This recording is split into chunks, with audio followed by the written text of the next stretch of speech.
such a beautiful day today, and it's a great day to make pizza from scratch. You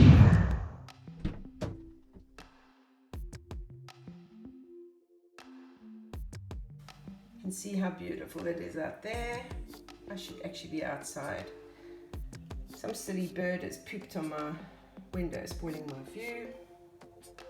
But let's get down to making pizza base from scratch. This is the easiest recipe ever. For this, you are going to need 2 cups of flour.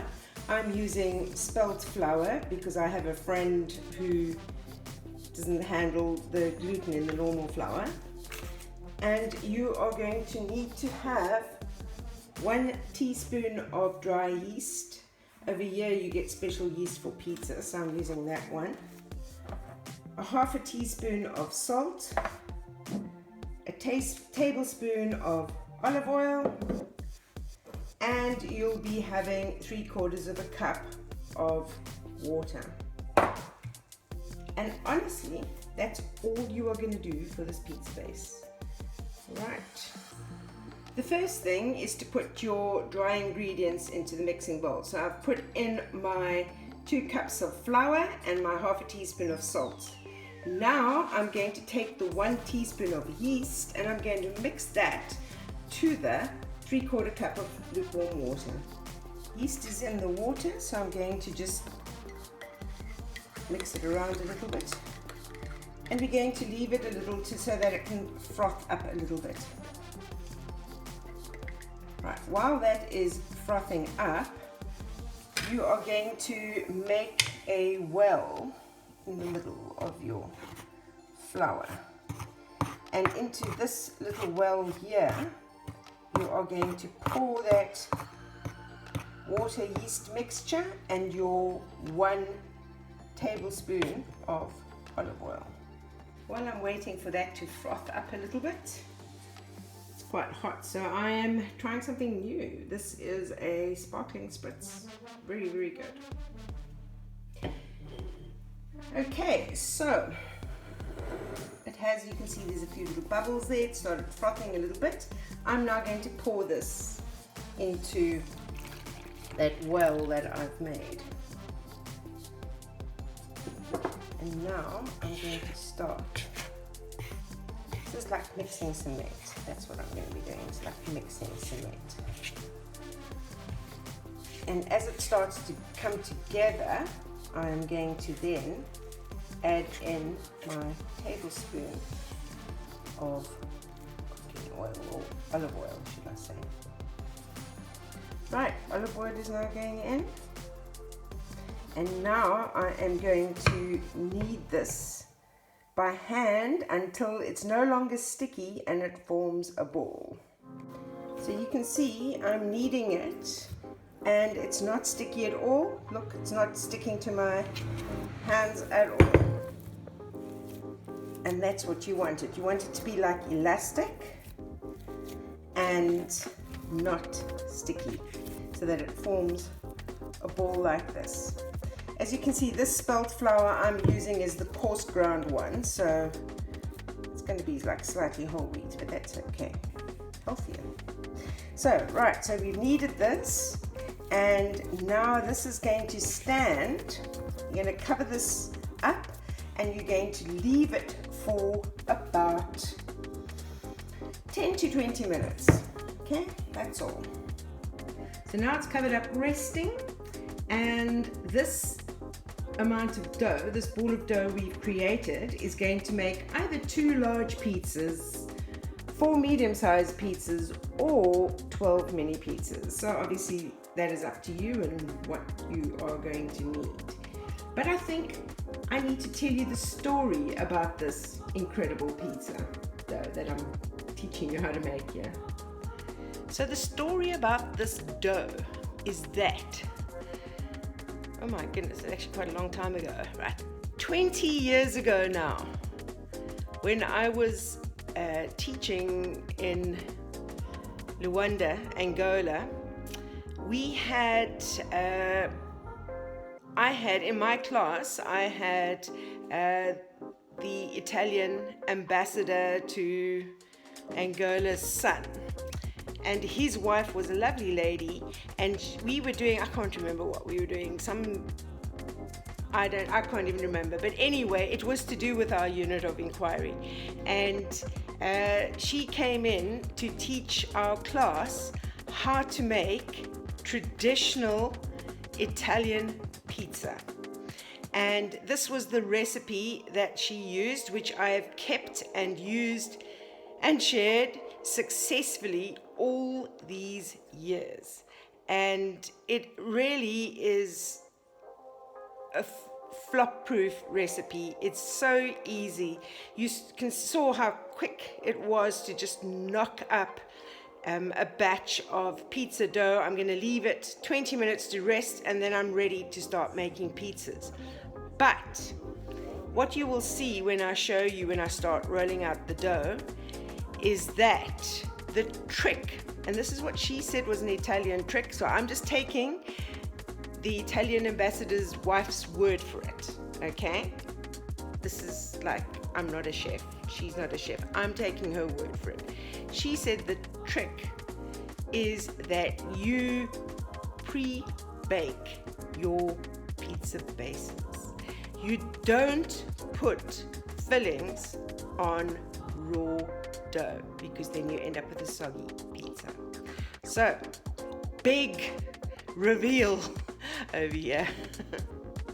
Okay, let's have a look at our pizza dough. I've lined a baking sheet in the getting it ready, and you can see it's risen quite a bit. So what we're going to do now is we are going to be giving it a few little punches, and then we are going to roll it out with our rolling pin into our desired size pizza base. Sprinkle a little flour before you start rolling so that it doesn't stick. Divide your dough up into balls, and now you're going to take each bowl and roll it out into a circular shape. Usually your circle doesn't need to be 100% a circle, but as long as it makes you happy, that's what counts. So I like quite a thin base, so I'll show you that you can see that's the thickness of the base that I have rolled out. Here's my base on the baking sheet, and I'm going to just pop it in the oven for a couple of minutes just so that it becomes firm and solid. I'm not going to completely cook it, so just a couple of minutes. If you're wanting your pizza base as itself to be quite nice and flavorful, and if you're wanting to use it as a kind of a flatbread, which you can as well, you can, in the dough, you can actually add in some mixed herbs and some garlic powder, and that will give your base an extra bang.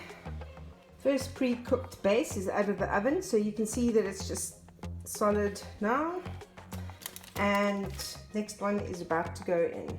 Now these completed bases I'm going to wrap in cling wrap to give to a friend.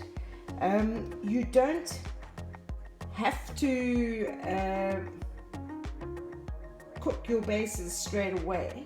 What you could do, if you want, is once you've made the dough, and you don't have to use it all in one go, if you wrap the dough in cling wrap, it'll last in your fridge for about a week.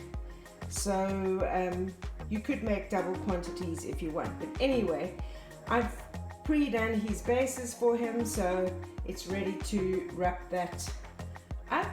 And I've created a pizza for myself that I'm going to make for a late lunch. Of course, what you put on your pizza is up to you. I've got some mushrooms I want to use up. I've got some chorizo. I'm just going to cheat today and use like a ready-made pizza sauce. Often I will make my own. I might use a mixture of tomato puree with canned tomatoes. and add some chopped garlic into that. I can sometimes use pasta sauce. Anyway, today I'm using a ready-made pizza sauce, but I will be adding on extra herbs and spices. Now the real trick with this is you are going to put some olive oil. Just brush olive oil on the top of that pizza, and that is going to stop it from getting soggy. So I've just finished brushing it with oil, and that's going to ensure that you're going to have a nice crisp base. Right, I've spread on the pizza sauce. You don't go all the way to the end, and I'm now going to just sprinkle it with some herbs, and then I'm going to put on my grated cheese, and then I'm going to put on the chorizo, the mushrooms, and the other herbs and spices. Okay, there it is, ready to go into the oven. I've had the oven preheating on about 270 degrees Celsius, and I'm going to put it in now just until the cheese is melted.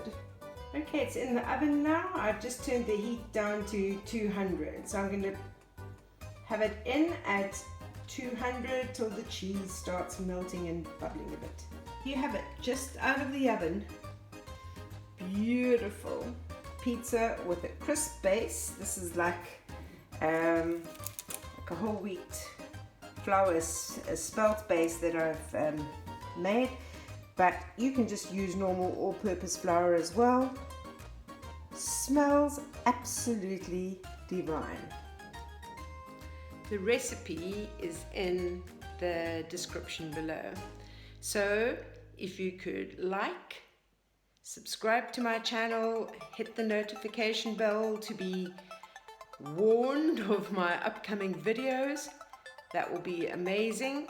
And please comment below, let me know if you try this recipe and how well it works. And yeah, subscribe. Always helps an old lady to grow her YouTube channel. So I'll see you on my next adventure, and stay safe.